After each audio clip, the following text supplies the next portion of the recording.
Trade shows, galleries, private collectors, restaurants, we found not a good idea. Art and wine festivals, local gigs, Kickstarter.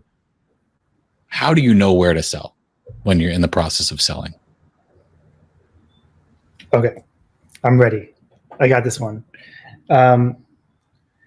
Before you choose where to sell, you have to know who you're selling to, right? So there's this thing called a customer avatar or a customer persona.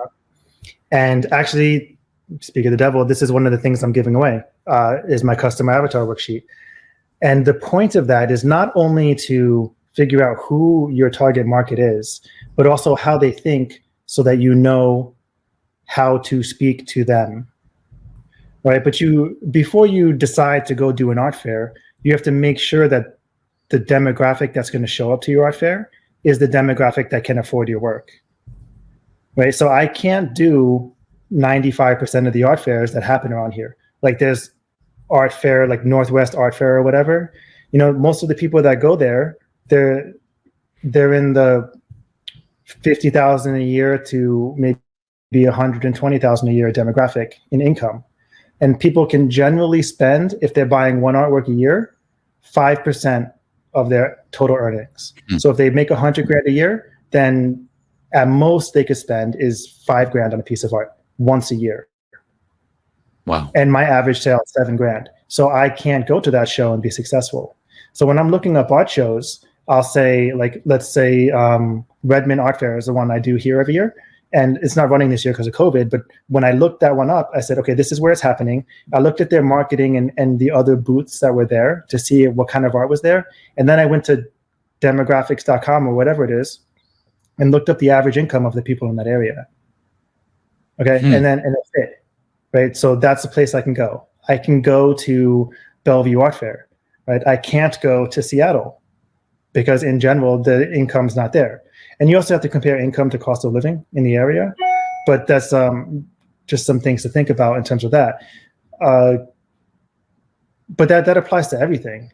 Like, I'm not going to spend my time trying to get published in a magazine that doesn't get seen by the people who I want to see it, because that costs me time and money, and then the value of my time and money.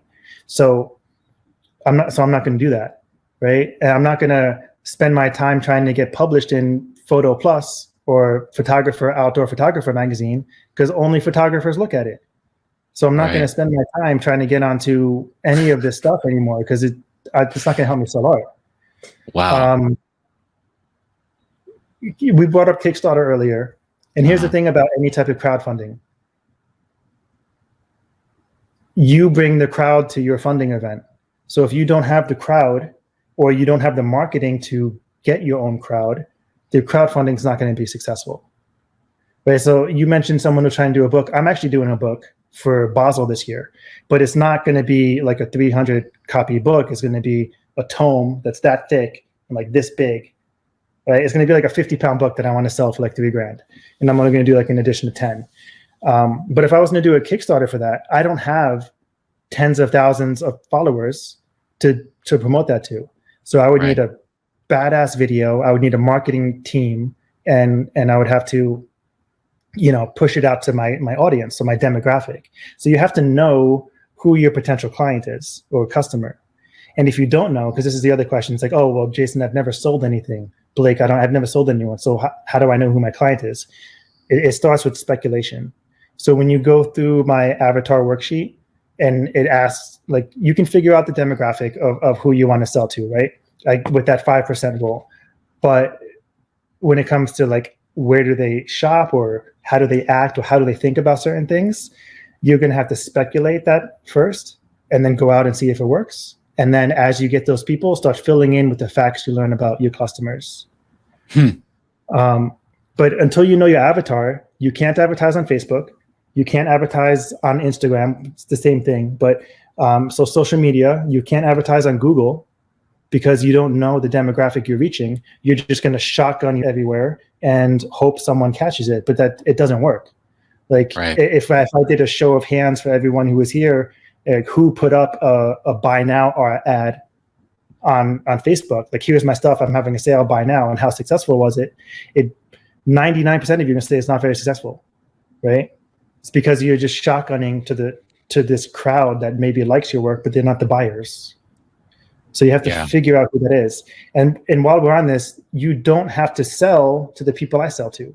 You don't. So I sell to the top 15% of income earners, which is 150,000 and above, right?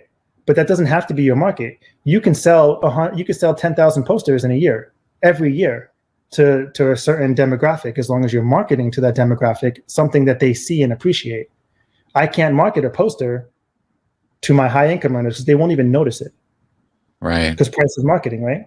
So you have to know who you want to sell to, and then how do you have to talk to them in order to get in front of them. That's awesome. So yeah, you do a lot of research on that. It's not just I've got this thing, let me sell it. It's just like what I look on with my course material.